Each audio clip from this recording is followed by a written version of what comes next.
circumstances.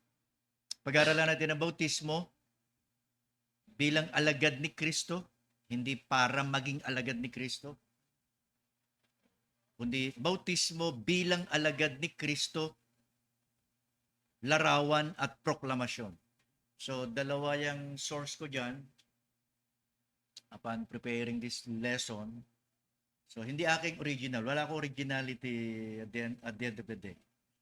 Lahat ng yun ay accumulated readings and meditation. So, hindi ko mabanggit yung mga source ko dahil sa dami.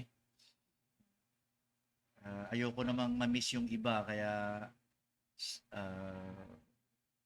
may mga source tayo. Dahil ang Bible lang ang original. Yung mga libro, hindi original yan. Marami rin silang pinagtunan. So, bautismo bilang alagad ni Kristo, larawan at proklamasyon. At yan ang ating titingnan in general at ituturo in particular sa babautismuhan natin.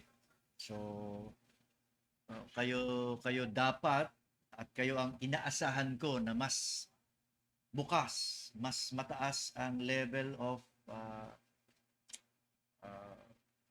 awareness or consciousness or level of sensitivity among the rest. So kayo ang first among equals dahil kayo ang nakasalang ngayon. At sana hindi kayo nabulunan dun sa pakipag-usap ng mga young pro natin. Hindi ko na kayo kailangan kausapin tungkol dyan.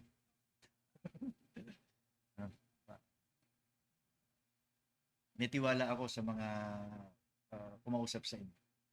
So, at ito naman ay may kinalaman first and foremost sa usapin ng pagkaunawa sa Ebanghelyo at sa karanasan ng kaligtasan mula sa Ebanghelyo. So, I do believe na articulate enough yung mga kapatid. Kung hindi, sabihin sa akin. Pag may tanong kayo sa akin, may sinabi ho, hindi ko ngayon, sabihin sa akin. Papagalitan natin. Ba't gumamit ka ng ganyan termino, di ba? Ganun talaga. Masunurin naman yan. Hindi yan matitisod. Ako nga natitisod sa kanila eh. So, bautismo bilang alagad ni Kristo, larawan at proklamasyon. So, yan po ang headings ng ating pag-aaral ngayong hapon. Let us pray. Manaming Diyos, kalugdan po ninyo. Muli, ang paraan ng aming pag-aaral to prepare and to confirm with the grace that is in us and in them na babautismuhan namin sa mandato ng inyong iglesia. Dahil nais naming makasunod according to a clear, precise, and even assured understanding of what baptism illustrate and proclaim. Dahil nais naming makalugod sa inyo, Panginoon. Ilakip niyo po ang unawa sa pakikinig namin at pagiging maliwanag ng aral na ito. Alang-alang sa kapurihan ng aming Panginoong Hesus. Amen. So ano nga yung pamagat ng ating pag-aaral? Bautismo bilang Kristiyano, bautismo bilang alagad ni Kristo, larawan at proklamasyon. Bautismo bilang alagad ni Kristo, larawan at proklamasyon.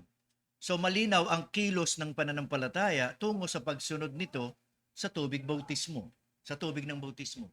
Ang unang hakbang ng pagsunod ng isang sumasampalataya kay Jesus or nananampalataya kay Jesus or naging Kristiyano because of faith in Christ.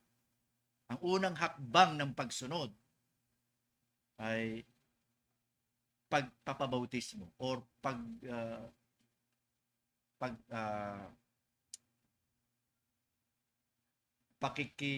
pakikisama at pakikiisa sa dinaanan ni Kristo.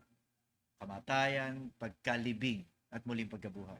Yung irreducible minimum of the gospel message. Christ died according to the scripture. Christ was buried, and He rose again on the third day according to the scripture. So yan ang irreducible minimum of the message of the gospel.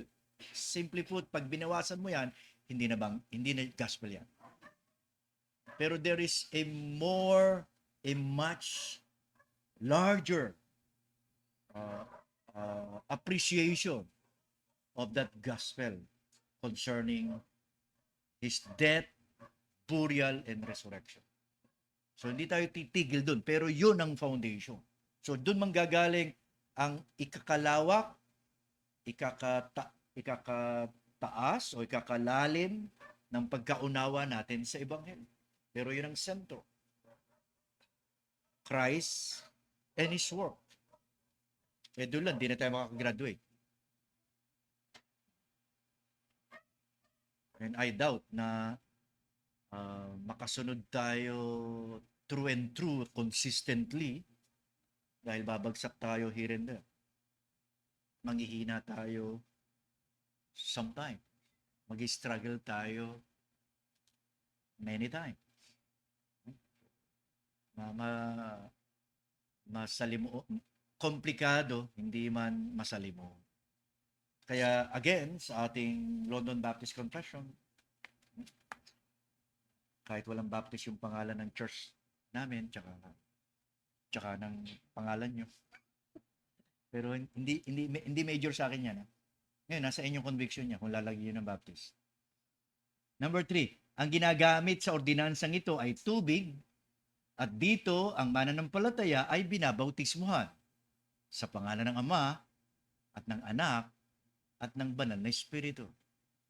Kaya yun ang maririnig ng mga saksi at ng mga babautismuhan ko bago ko sila ilubog. Kasi hindi na nila ako maririnig pag nakalubog sila. So yun ang magiging formula. Dahilan sa iyong pagpapahayag ng pananampalataya sa Panginoong Hesukristo, ikaw, your name, ay binabautismohan ko sa pangalan ng Ama, ng Anak, at ng Banal na Espiritu, ilulubog kita. Tapos, at ibinabangon sa kabaguhan ng buhay. Derived from Romans 6, mamaya, along the way. So, hindi tayo katulad nung binabautismohan ko tala sa pangalan ng Ama, sa pangalan ng Anak, at sa pangalan ng Banal na Espiritu. Una, nakakapagod yung kung marami kong babautis. At pangalawa, wala akong nakikita ang historical data na ganun yun. Kasi Trinity, tatlo. Hindi naman nangangulugan yung tatlo nga. Parang ganun. So, kaya, sa pangalan ng Ama at ng Anak at ng Banal na Espiritu, ang paglubog o pagtubog ng mananampalataya, note, historically, doon tayo nakilala, sa pag-immerse. Mga Baptist yan. Because they baptize by immersion. O they immerse a believer. Hindi katulad ng mga ninuno natin, Presby, Lutheran,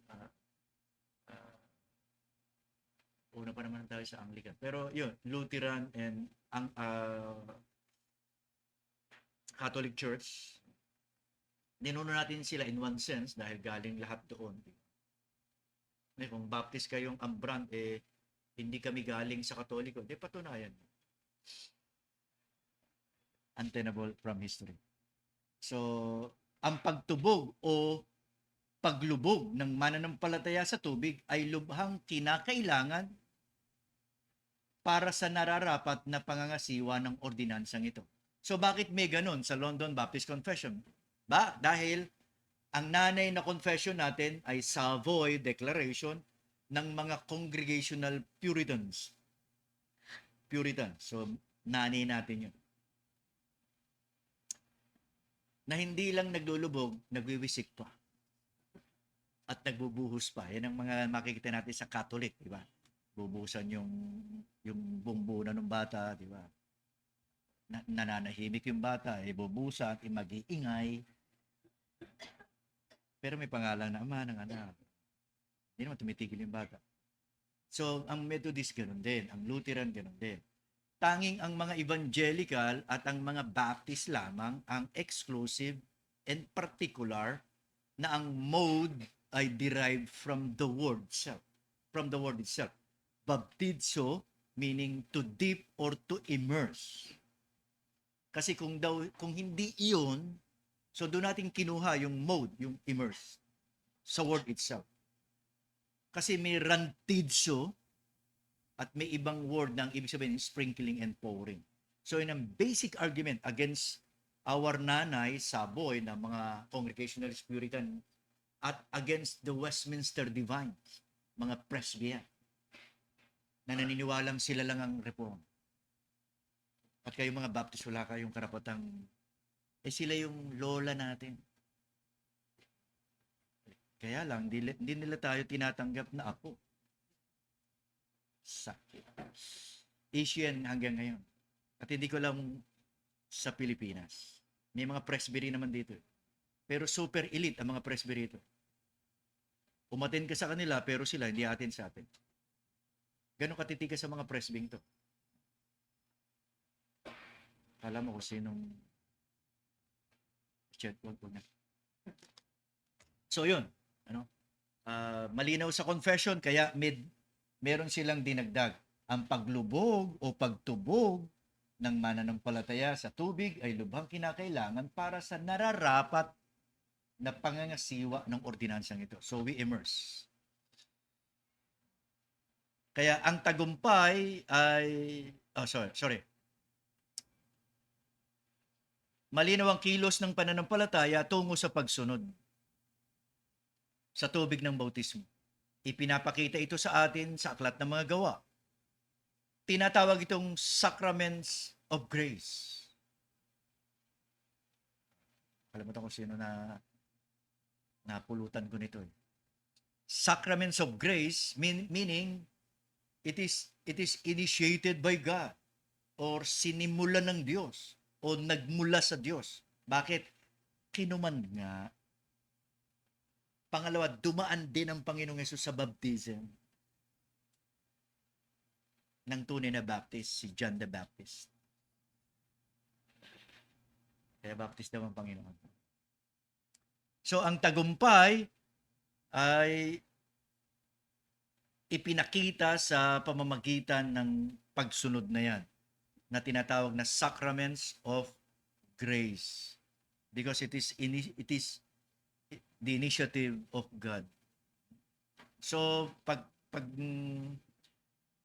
tingnan natin Acts 2:41 to prove na yung bautismo ang kilos ng pananampalataya tungo sa pagsunod ng isang naligtas o ng isang nanampalataya kay Jesus o ang term ng Acts tumanggap ng salita. Sige po. So ang bautismo ay kilos ng pananampalataya bilang pagsunod sa utos ni Jesus. Ang larawan, Acts 2:41, yung isa Acts 8:8, Acts 8:12, yung isa Acts 8:36 to 37. So tatlong text na yan. Pang-apat na text, Acts 10:43 to 44. At panglimang text, Acts 10:47. So, 5 yan. Again, Acts 2:41, one passage. Acts 8, verse 12. Number 3, Acts 8, verse 36 to 37. Number 4, Acts 10:43 to 44. And Acts 10:47. So, 5 passages to prove na ang bautismo ay kilos ng pananampalataya tungo sa pagsunod. So that's the basic idea there sa multiple chapters na yan. Pakibasa please.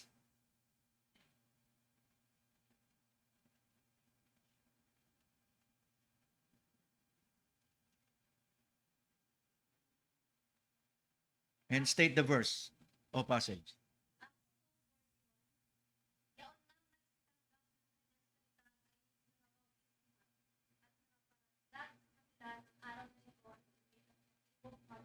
Mhm.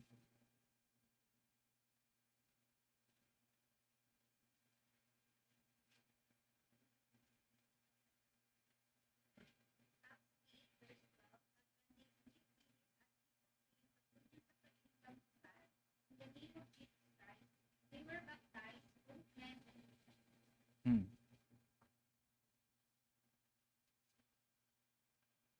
Another?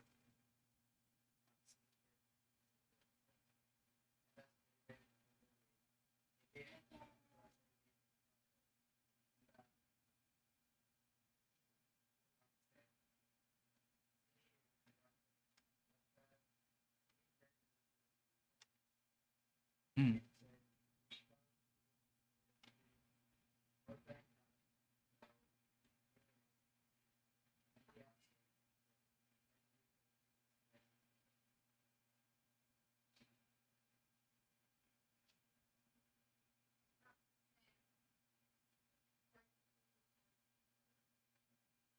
43, 44. Okay.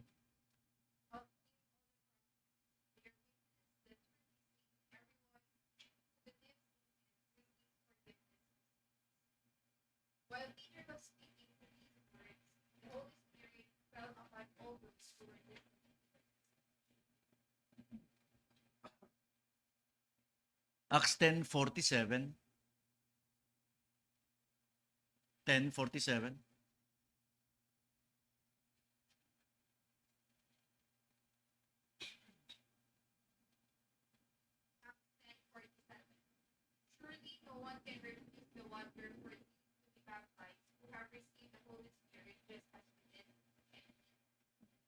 So wala dapat makakapigil sa isang tao na pinapanahanan ng banal na espiritu para magpabautismo. Sino ba pinapanahanan ng banal na espiritu? According to Ephesians chapter 1, 14 to 16, yung mga mananampalataya ay sealed by the Spirit. Kaya ang espiritu ay dumarating uh, mula sa at sa pamamagitan ng pananampalataya, which is the gift of God na dinidiscuss namin kanina. Kaya mula dito, pag-aralan natin, number 1, ang pinagmulan ng utos, mandate, yung Matthew 28. Tapos yung pagsunod sa utos, yung Acts 2:41 as a summary, yung mga binasa natin na pagbabautismo ay summary statement. Walang gaanong detail doon. Kahit yung in the name. So may confusion kasi ron. Hindi yun formula to baptize. So, hindi ko alam kung paano ko yan i-address malibang merong complication dyan. Pero dito muna tayo sa malinaw. Pinagmula ng utos, number 1. Number 2, pagsunod sa utos. And number 3, pagkakaunawa sa utos o pagkaunawa sa utos sa konteksto ng iglesia o community. So yun ang una, yun ang sequence. Pinagmula ng utos, pagsunod sa utos, pangunawa sa utos sa konteksto ng iglesia. So yun, again, number 1, pinagmula ng utos, Matthew chapter 28:18. Bakit? Yan ang mandate. Yan ang atas. Yan ang command. Yan ang utos sa iglesia na sa kanilang paghayo. So sa paghayo, magbautismo. At yung mga binautismuhan, turuan. So yan ang paggawa ng alagad. So makukumpleto ang discipleship sa evangelism or pangangaral ng ebanghelyo or pananampalataya kay Jesucristo.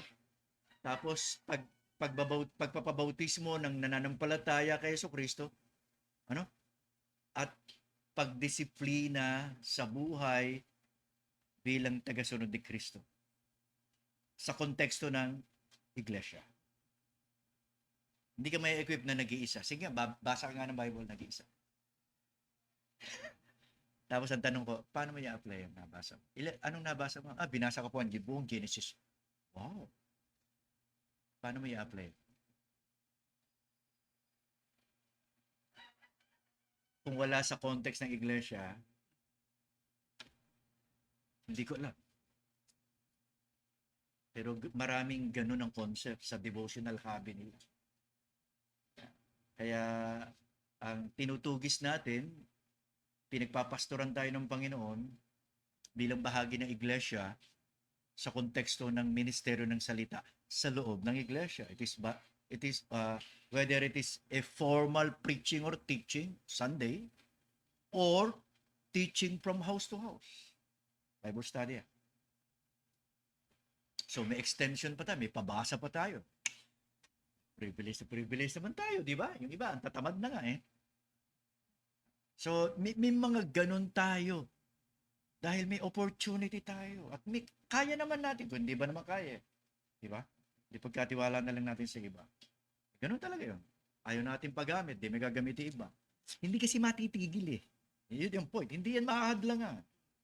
Kung tatamad-tamad tayo, complacent eh. Layo naman nakarating nila.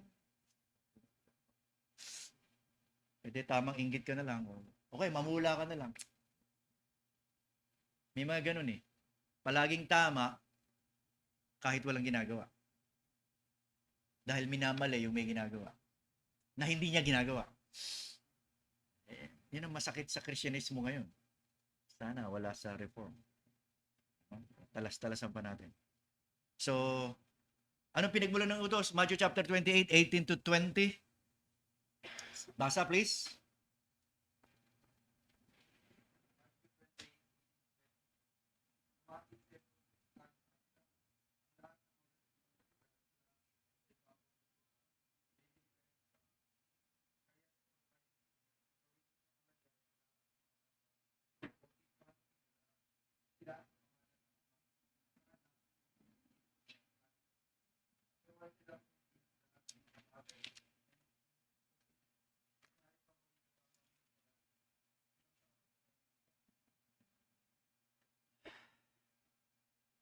Saan galing yung utos? From the authority vested in Christ, the risen and reigning Christ.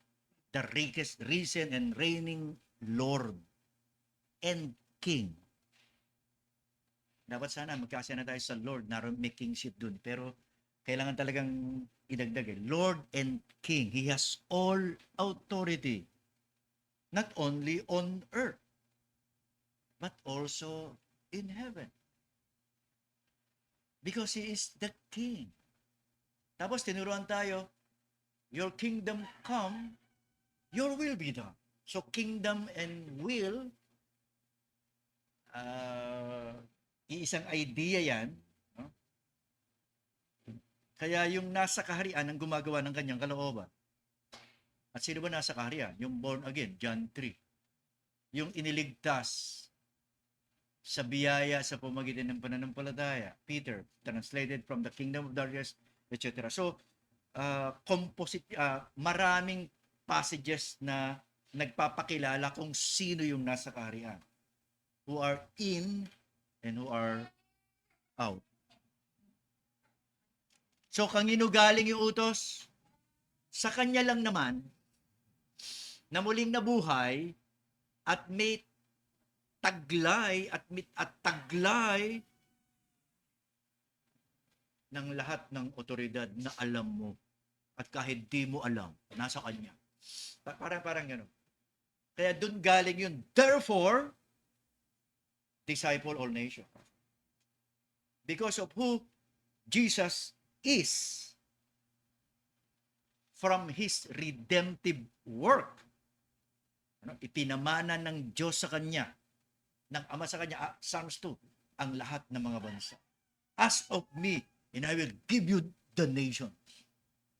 The nations. Pagdating dito, disciple all nations.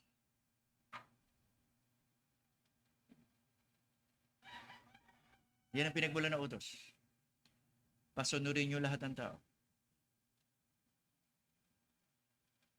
Pasunurin niyo. Kahit po si Mayor, hindi naman aso yun, hindi pasunurin mo.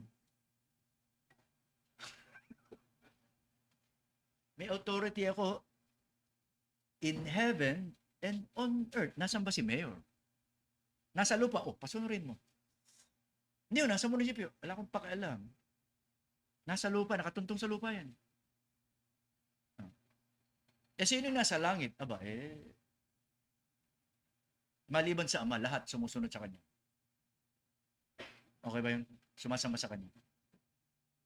Hindi natin nasisilip yun. Ngayon, kung may access kayo, blessed are you. Dapat wala ka na rin. Ba't narito ka pa? Iinggitin mo lang kami. Di ba? Parang ganun.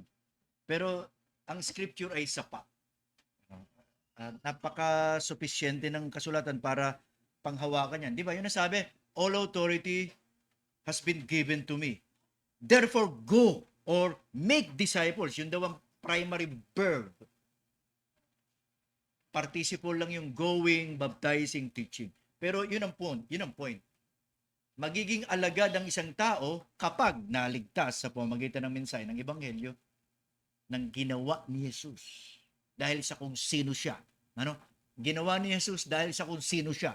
Wag niyo pagbihiwalayin yung who He is and what He has done. Dahil ang kanyang ginawa ay nagkaroon ng kabuluhan because of who He is. The Son of the living God. Manifested in the flesh. To die for His people or for sinners. So, yun ang nakaliligtas na mensahe. Ayon sa Romans 1:17, the gospel is the power of God to salvation. At sinong inuutusan niya? Ang mga alagad. Alagad ka ba? Ang mga mananampalataya, ang mga sumasamba sa Kanya, actually, kung babasahin yung 16:18, di ba? Pansinin niyo.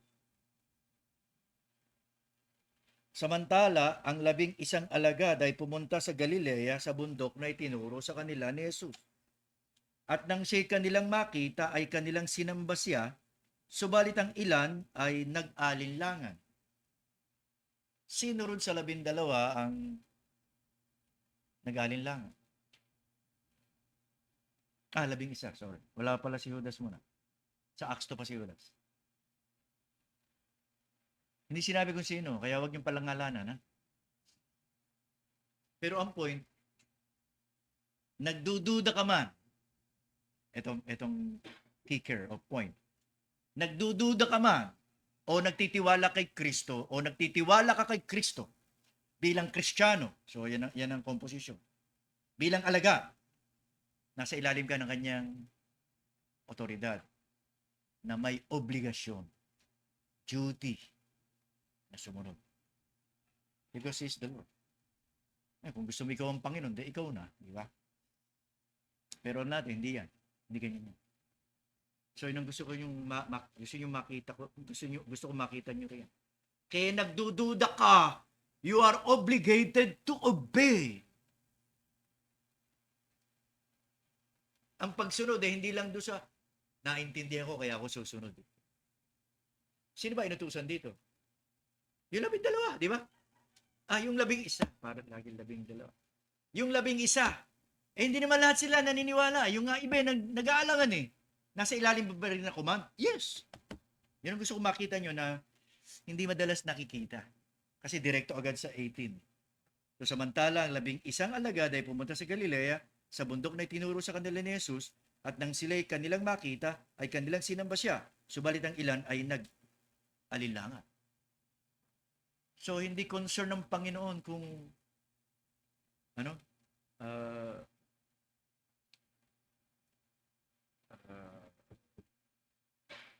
sumasamba ka o nag-aalinlangan. Pwede nating lampasan yan. Ang concern niya, may utos ako, sumunod ka.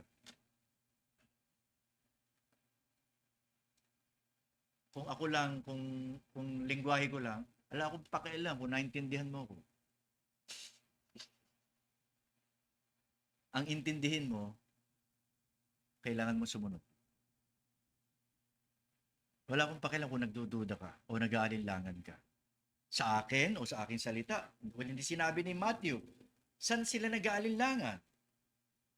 Kasi ang corresponding parallel ay sinamba siya. Hindi natin alam kung ilan ang sumamba. Pero naniniwala ko mas marami yung kaysa sa nag-alinlang. Ano?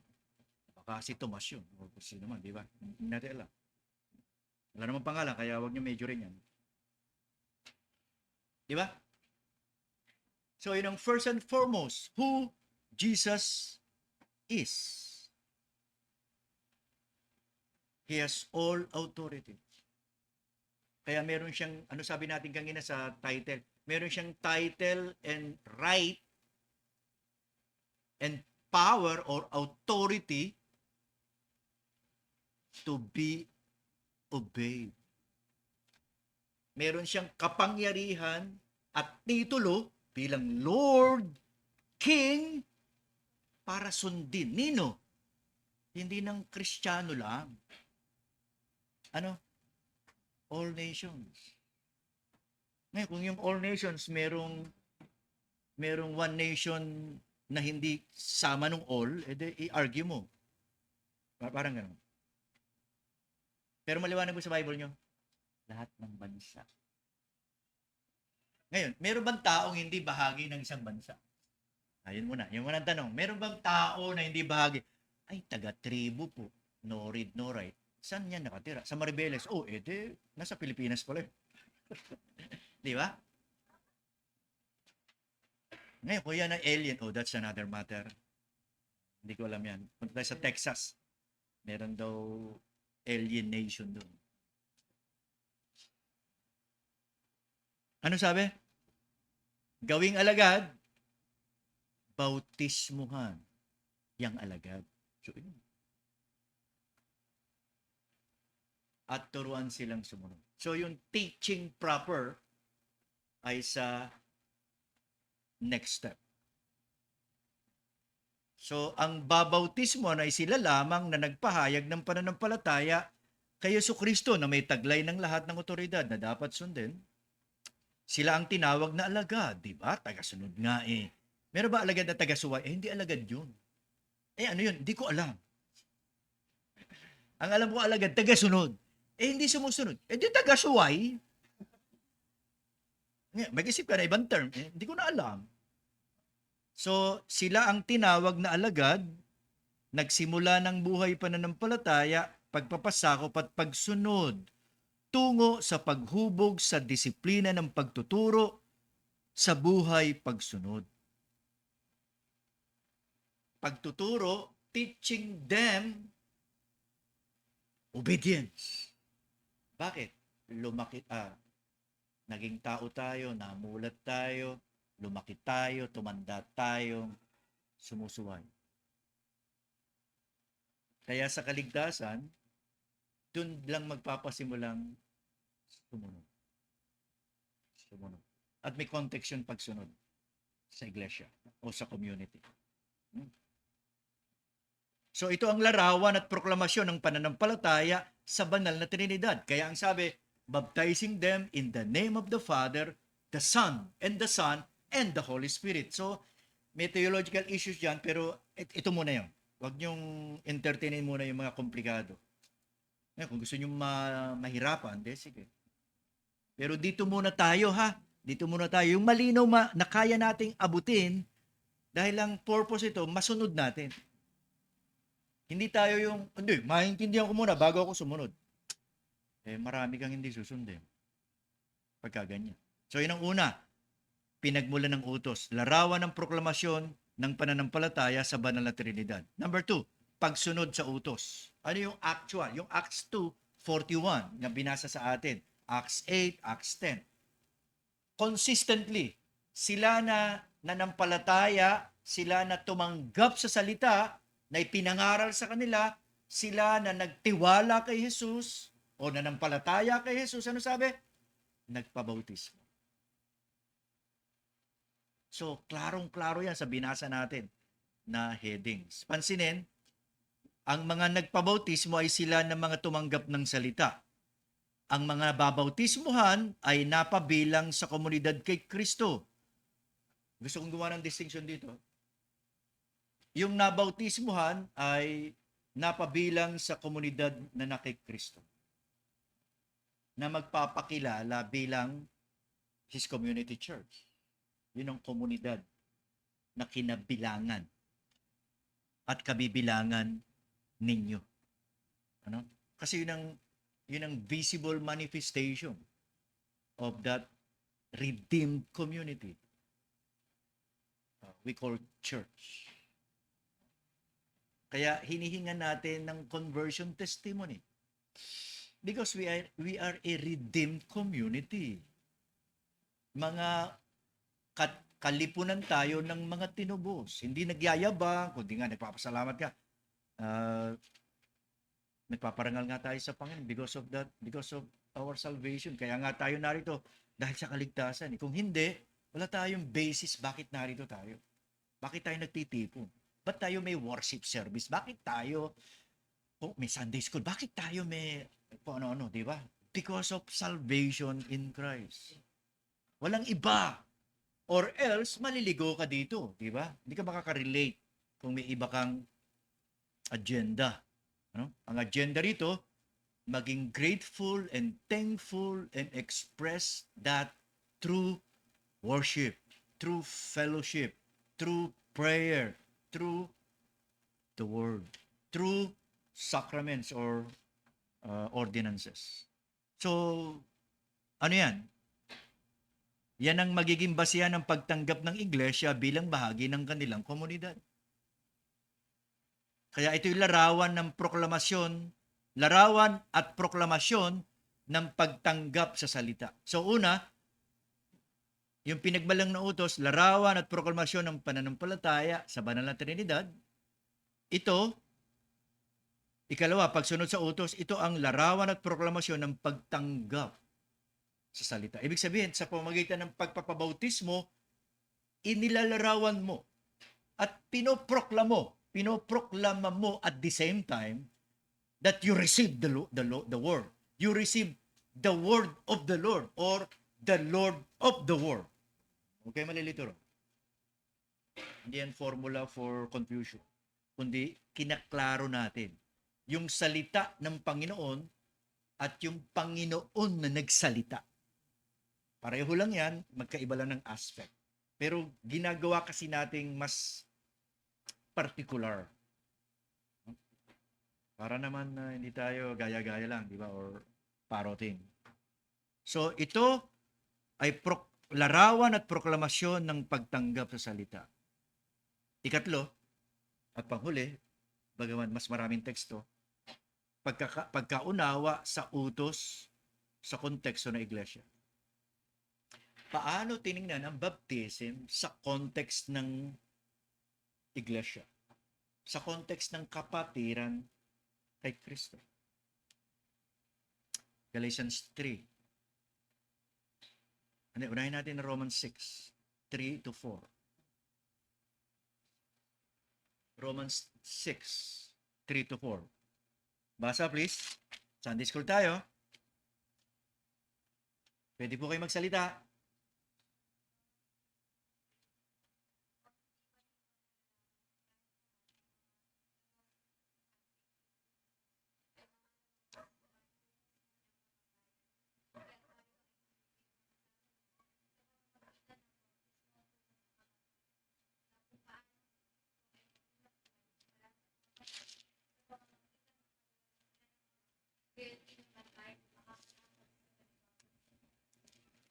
Yan ang magiging formula. Binabautismohan kita sa pangalan ng Ama, ng Anak, at ng Espiritu.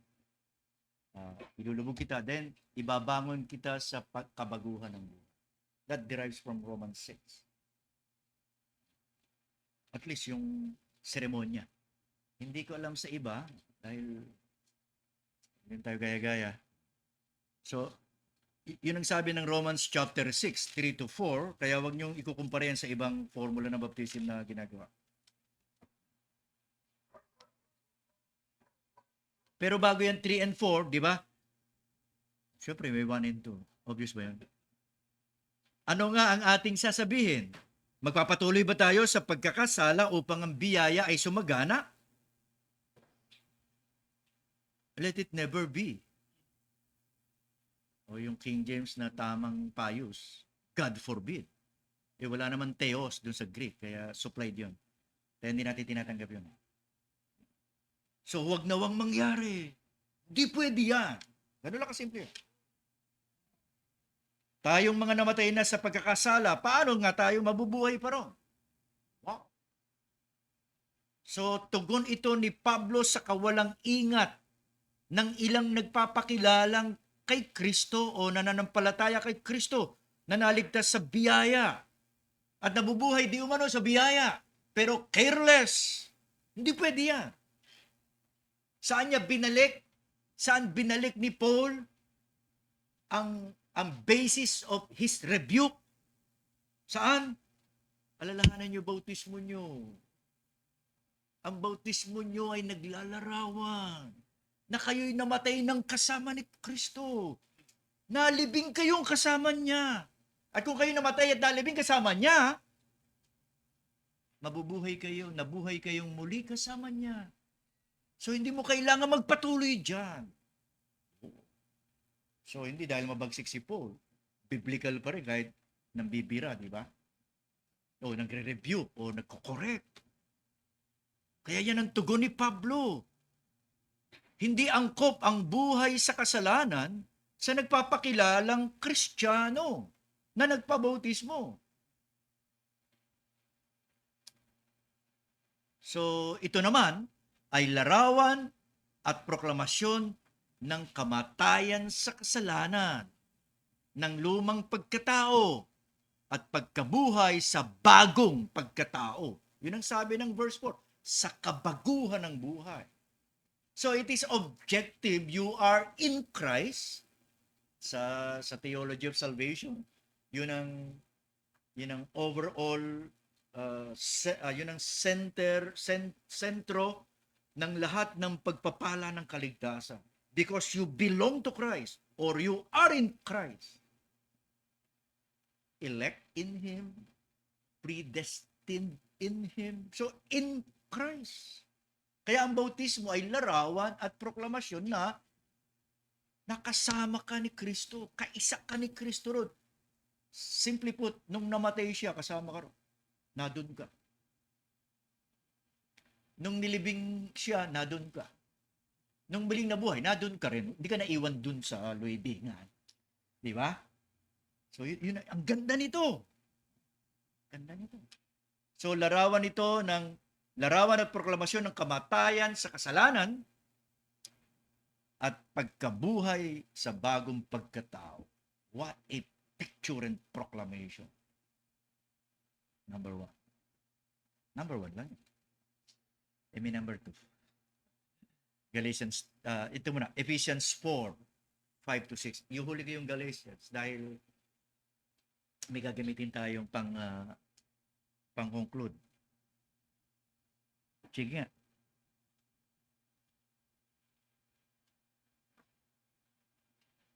Ephesians 4, 4 to 5.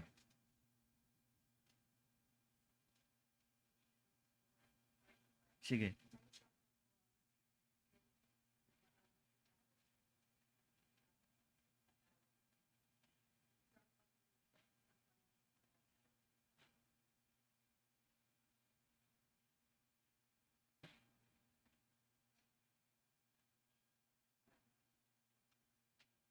Excuse me.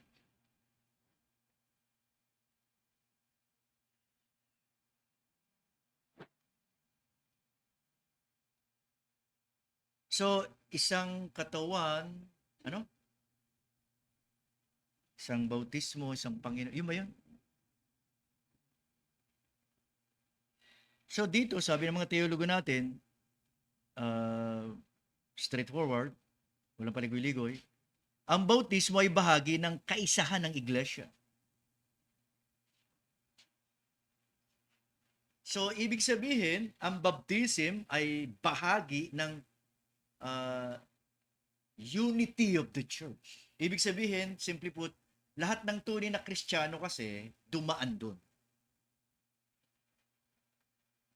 Ano lang yan. So, kaisa ka.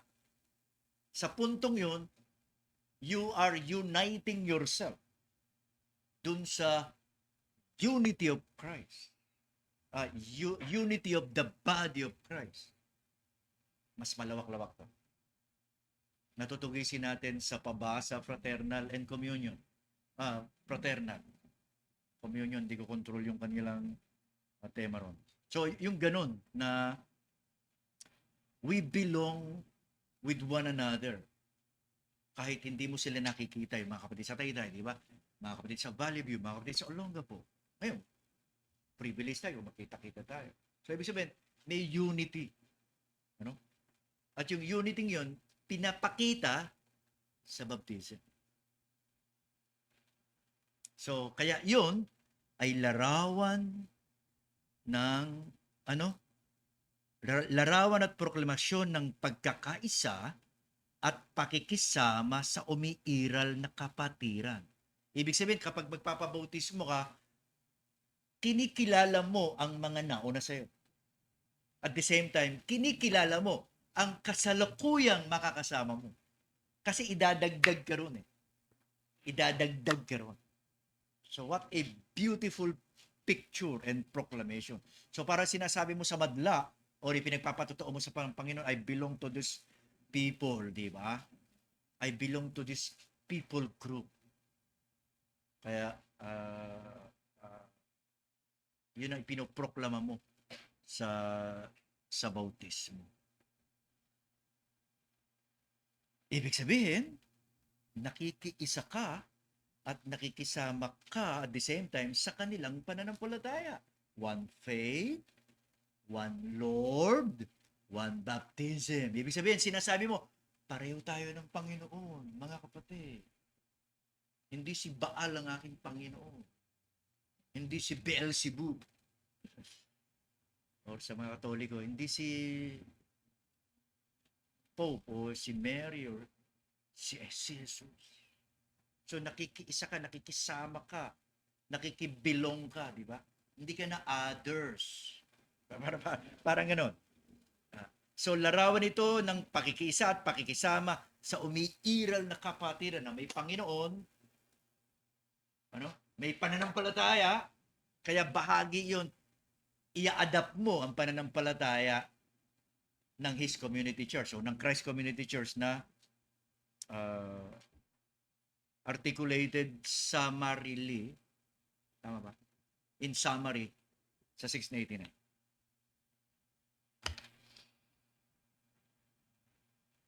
Nalinaw po ba yun? Kaya tuturuan kayo along the way. Pang-ilan na tayo? Pangatlo, Colossians 2:12. Colossians 2:12.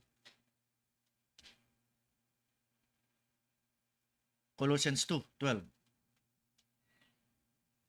Yun ba yun?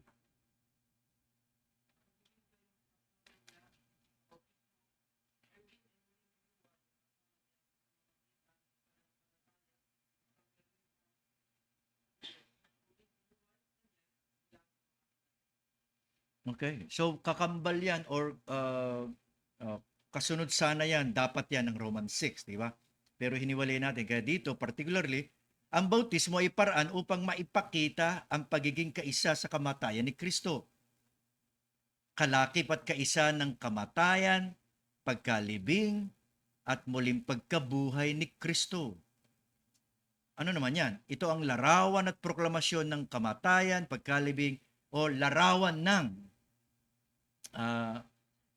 ebanghelyo sa pamamagitan ng pagkamatayan, pagkalibing at muling pagkabuhay kalakip ni Kristo. Kaya nga gospel ordinance. Kaya nga ang term diyan ay sacrament sa matatandang English dahil it is a picture or it serves as a moot message or proclamation or sermon on the gospel. Christ died, di ba? Was buried and rose again. So yun ang beauty ng immersion kaysa uh, pouring or sprinkling ng mga kababayan nating Katoliko.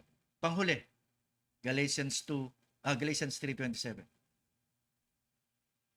Galatians 3:27. Galatians 3:27, pakibasa.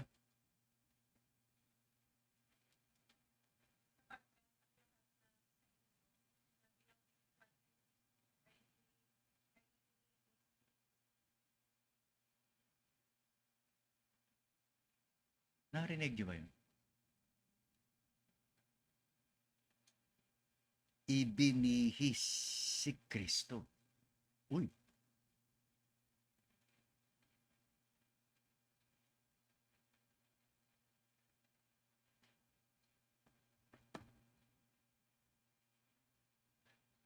Yun ang meaning ng baptism.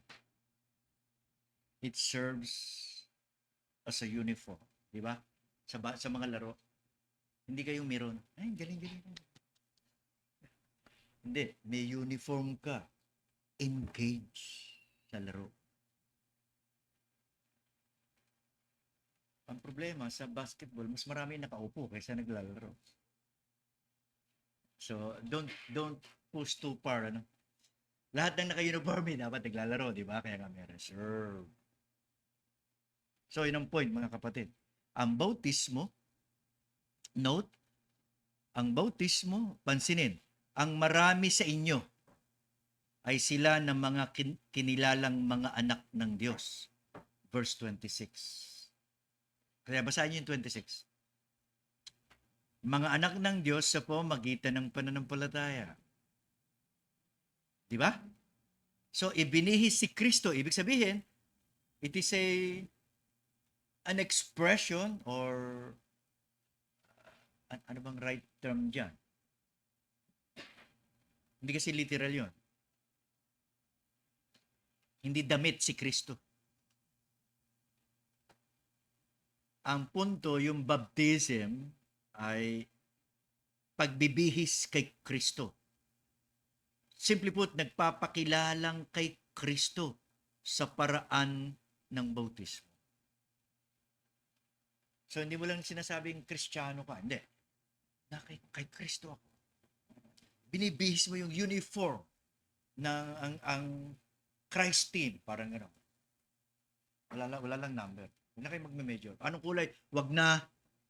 Ang mahalaga ay may uniform ka. You belong to Christ. Yun. Yun lang yun. Huwag kayong papalaot. At susunod-sunod sa kung sino man dyan. So, ang punto, nagpapakilala ka na kabilang kay Kristo, yan ang isinuot si Kristo. Larawan at proklamasyon ng pagsusuot kay Kristo bilang uniforme. So, anong buod? Lahat ng alagad ni Kristo ay inaasang magpapabautismo. Ang bisa ng bautismo ay nakaugnay sa pananampalataya sa Ebanghelyo. Nagpapakilala sa pamamagitan ng bautismo ang alagad ni Kristo. Napabilang sa komunidad kay Kristo at sa pananampalataya nito ang nagpapabautismo. Di ba? So, yun ang summary. Ngayon, using Galatians 3:26-27, ang tagumpay ay hindi nasusukat sa pagsusuot ng uniforme. Ang tagumpay sa Christian life ay hindi hindi ginagarantiya sa pagpapabautismo o pagpapakilala mo kay Kristo ka, pagsasabi mo you belong to Christ. Hindi yan. Hindi.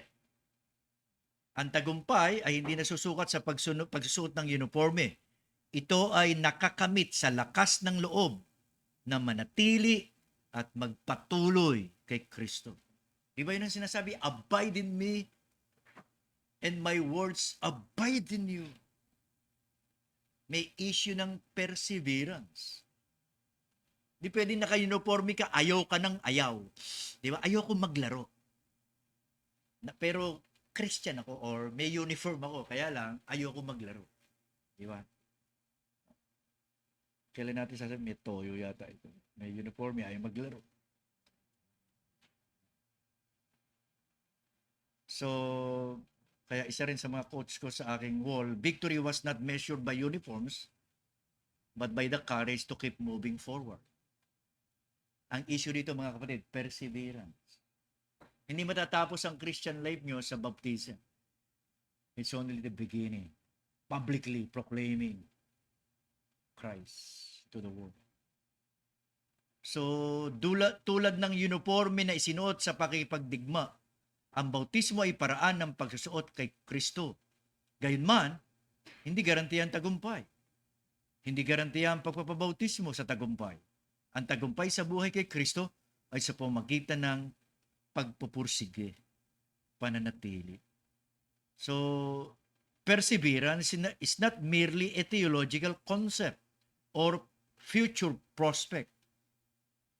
It is the Holy Spirit's presence with us. Nakalimutan ko sino may sabi niya.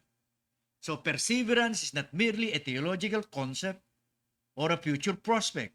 It is the Holy Spirit's presence with us. Simply put, magpe-persevere ka because of the Spirit's preservation. Hindi yan galing sa'yo per se, hindi. May kilos ka dyan. Tulad ng sinasabi namin kanina, faith is not of yourself. It is the gift of God. But it will work. Bakit? Nakadisenyo kasi yun to work. Yung faith, if it is alive. Sabi ni Santiago, because faith without works is dead. Kaya mga kapatid, perseverance is a gift to us. Calvin was insistent that perseverance is a necessary consequence of the gift of God's grace of salvation. That should reassure us. But Calvin also understood that there would be trials and that the Spirit would be with us through many dangers, toils, and snares. Galing sa Amazing Grace. Through many dangers, toils, and snares. Kung talagang we are indwelt ng Holy Spirit, we will persevere. At ang Holy Spirit kasi ang pinaka garantiya na ikaw at ako ay mananampalataya. Romans 6:16. Romans 6:16. 8:16. Diyan tayo magtatapos. Malibang may tanong kayo. Ang Espiritu mismo ang nagpapatotoo kasama ng ating Espiritu na tayo'y mga anak ng Diyos. It is the Spirit. Ngayon, paano tayo makatitiyak with the work of the Spirit? Or sabi, with the fruit of the Spirit. Galatians 5.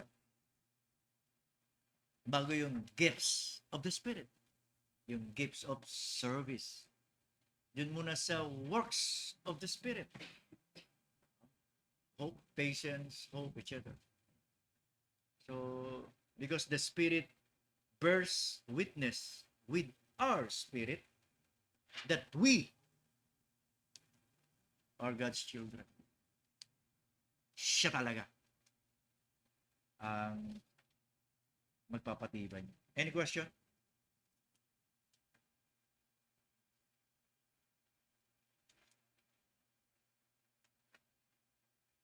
Question? Tapos na po ka tayo? Isang oras tayo. Isa pa? Question? Gising na po, tapos na po tayo. Yan lang yung sinasabi sa price ko. Sige po. Question? Yes. Paano po ba yung, for example, since yung baptism somehow first on the list sa Item for obedience, yan. what if may kasama pero wala siyang parang pinakapita for example, baptize, baptize. Pero nandun siya pupunta, nag-attend. Ano po yung parang tawad doon, or anong pwedeng gawin? May ganun. Straightforward, tanong mo kung Kristiyano talaga siya. Hindi sa pandinig ng maraming tao, in a private way. Kasi it is inconsistent or hindi iyon biblical Christianity according to the witness or total witness of the scripture. Acts chapter 2, Acts chapter 8. Hindi ka kabilang dito, isang ka, di ba? Parang gano'n. Lalo nung utopian eunuch, di ba? Anong hadlang para hindi ako bautismuhan? Sabi ng utopian eunuch. Kay sino? Kay Philip. Ano sabi ni Philip? Nananampalataya ka ba sa Panginoong Kristo na siya ang anak ng Diyos na buhay? Ay, oo! Halika na! Yun lang ang qualification. He believed that Jesus is the Son of the living God. And Philip immediately, tara na! Lusog tayo. Iba, pinapahirap yung baptismo. Kung ano mga pinagtatatanong. So, yun ang una. Tanungin mo, ba't mo sinabing Kristiyano ka? Dahil may mga larawan at halimbawa ng mga Kristiyano sa bagong tipan. Ngayon, anong version ng Kristyanismo meron siya? Baka version ng Katoliko, kahit walang baptism doon, di ba? Hindi ko alam kung anong version ng Christianity, pero biblical Christianity, kailangan sumunod sa utos na magpabautismo. Not to be saved, but because you belong to Christ. Or you profess to be saved. Or you confess Christ. Kailan? You confess it in a picture way. Parang gano'n. Kaya nga, picture and proclamation that you belong to Christ. That you are in Him. That you are one with Him in His death and resurrection. So, yung diniscuss natin. Pangalawa, tutukan siya at turuan tungkol sa bautismo. Hanggang sa makita niya along the way. If he is true Christian or she, makikita niya along the way. Kailangan ma-discern niya, naniniwala ka sa tinuturo mo sa kanya. Diba? May mga preachers kasi sa decorum nilang ngingisi-ngisin, nakangiti lagi, impyerno na ang issue, nakangiti pa. Sa akin, medyo questionable. Pag seryoso, at wala namang hindi seryoso, sa usapin ng pananampalataya kay Kristo, ba't tatawa-tawa ka rin? O magpapatawa ka rin? So, may humor here and there, pero ilagay mo yan sa notes mo, humor, patawa here. Patawa pa more. So, yung mga yan. Kuya ba?